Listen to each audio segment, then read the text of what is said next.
Hi guys, it's Ebony, and I've been on a roll recently with new videos coming out, and I decided to post another one. This is a time-lapse on my bullet journal, and I've been slowly working on making it prettier and more cohesive. It's a work in progress, but I'm happy with what I've got so far. This is my daily page for Thursday, and I normally don't do handwriting, but I recently learned how to fake calligraphy, so I decided to give that a try.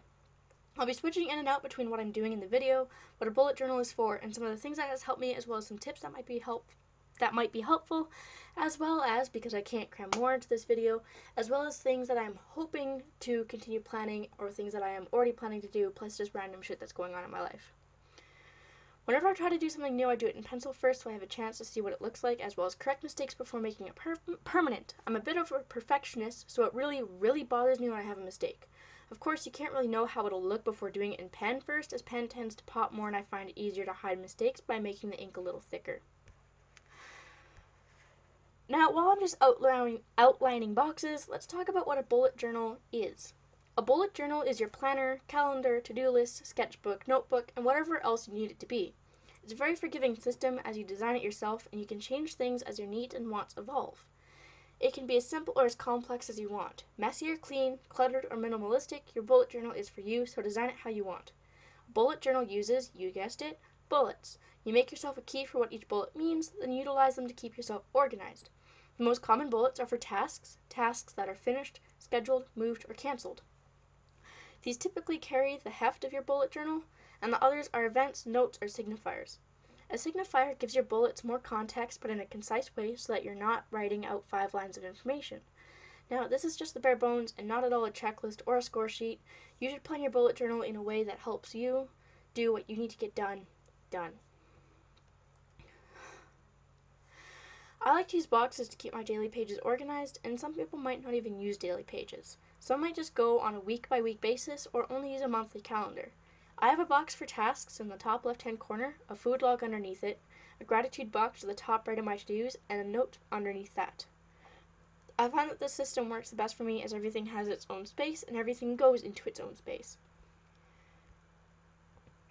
Now, I do constantly forget what the ratios are for the boxes, so you could see me flipping back and forth between them, and, between the pages, so that I could recount how many squares go into each box.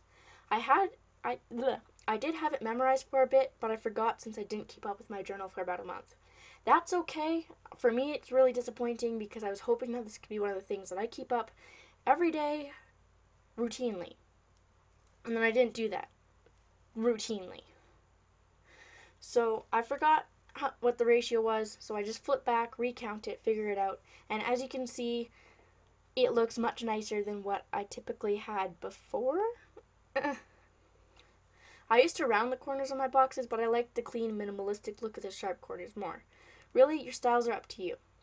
Now, the reason why I'm using this god-awful yellow pen is because at the beginning of my... I'm having a really hard time talking. At the beginning of my bullet journal, I wrote out each month on my calendar in different colored pen. And then I was like, you know what? How about I use this different colored pen for that month in my bullet journal? And then this month ended up being yellow, so it's god-awful, and I can't wait for it to end. So, yeah. Now, what I try to do is optional pages after every Sunday to fill in that extra page at the end of the week. You don't have to do this. It is not a requirement at all. I don't know why I started doing it. I think I just liked the feeling of having a definite end to the week instead of like just continuing on. I had something that I could plan, something to dump information, and so that I'm not creating clutter with a bunch of other notebooks, which I will openly admit I am still guilty of because chapters and indigo are my biggest weakness. Now I'm filling in my gratitude box. Basically, the gratitude box is anything that makes you happy or anything that you are, as it should be, grateful for. In the notes, I write down things that I need to be planning for later or things that I'm just wanting to note down. Now, right now I'm working on my water, which is just 8 little droplets, and I fill them in as I have a cup of water. And along the row, what I'm filling in right now is my sleep log. I just put in the numbers 12 to 11, and then I put AM, PM, and then I highlight when I woke up in yellow, and I highlight when I went to bed in purple. Now, I've decided to start putting banners up with the dates because I felt like it filled in that empty space a bit more and made it look nicer. Plus, in that way you just know what date it is without having to write it on the bottom, and I felt that it really went well with the cursive. Now, I'm not going to do this whole entire page again. I'm just going to write in the name and then, yeah, and then I'm going to skip that. Because who really wants to watch that over and over and over again? I know I sure don't. But I find that my bullet journal has helped me get more organized, more productive, and it's given me something to do to either wake up in the mornings or relax in the evenings. I update my journal in the time that I have to relax because I like when it looks prettier, and that way I can just add small things to it when the time comes. However, you can make it as simple or as complex as you want. Now here I'm just renumbering all the pages because, like I said, I went a really long time without filling anything in, so I needed to renumber all the pages.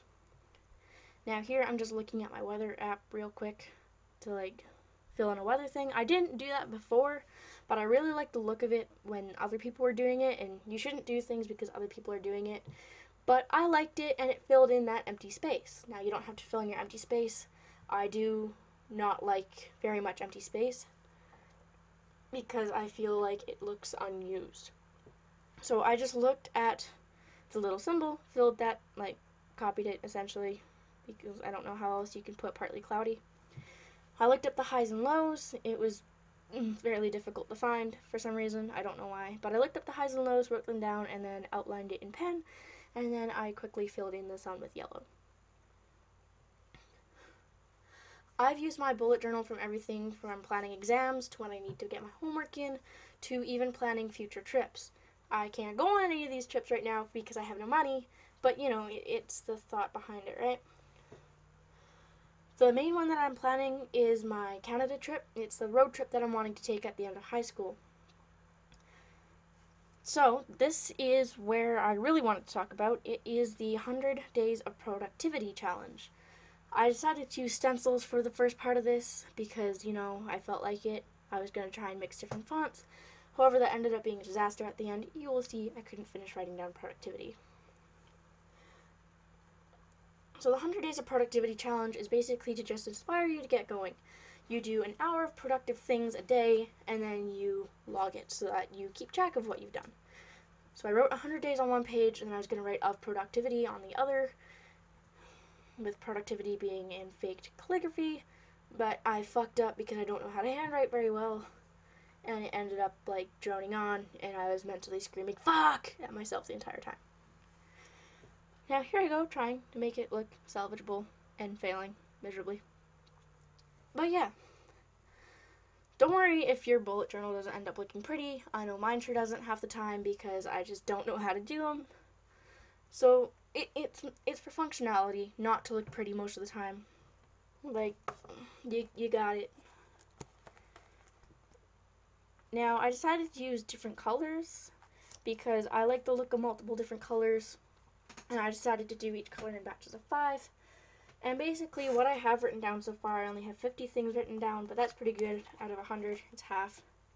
I wrote down things like make my goal board, which I've done, write science notes, clean under my bed, transfer physics notes onto whiteboard video, bring bins up from basement and deal with them, bring in recycling, sweep and mop entire house. Basically things that would take a while that are still productive and getting things done. So I'm not like wasting time and claiming that it's productive because I learned something while watching a documentary. Yes, while that may be productive, it's really not something that I could be using my time better. You know what I mean? So it's things like that. So I also have like clean out my emails because I have 31,000 emails in one of my Gmails. It's bad. I have some things that you can repeat twice because, you know, why not? Who doesn't need those? And then, yeah, things that you can repeat twice. Film video, edit video, update bullet journal. Those are things that you can repeat twice. Do laundry, you can repeat that. You can use it to fill up like an extra time that you need. Basically, you're supposed to do one productive thing. However, I want to like stick to doing productive things until I've filled in a certain time block. I'm not sure how long I want that to be. It depends on how long these tasks end up averaging out to. But yeah, I could use laundry as a filler, I could use my filming or editing as a filler, my updating as a filler, which is still being productive, but in a different way. And yeah, I'm rambling on about this now because, you know, why not? Now here I'm just quickly finishing up what I have in the 100 days of productivity. If you want to see more, you can check out my personal Tumblr. I'm thinking of just deleting my YouTube Tumblr and just using my personal one for video updates and whatnot because, you know, it's way too much effort to actually work to YouTube, to social media at once. So that's going to be part of my cleanse the social media productivity thing. So yeah, I'm just finishing up the list here. Each of these can be done any day, or I might try and do them in order because that's how I was sort of doing them at the beginning. But then I realized as I was getting further and further down that some of them wouldn't really work in the order that I was trying to do them in because I was going away for summer vacation, so I couldn't exactly clean my room while I'm in BC. So here I am. I'm just putting the colors down on the second page, and then I'm just filling in this blue part here.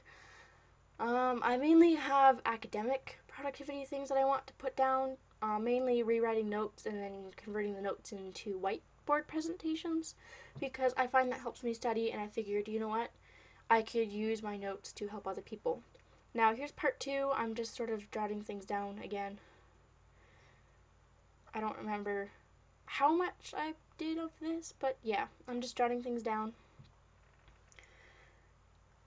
Pretty soon we will see the finished daily pages and that kind of thing. And then, yeah. Okay, yeah. I'm just putting up more borders.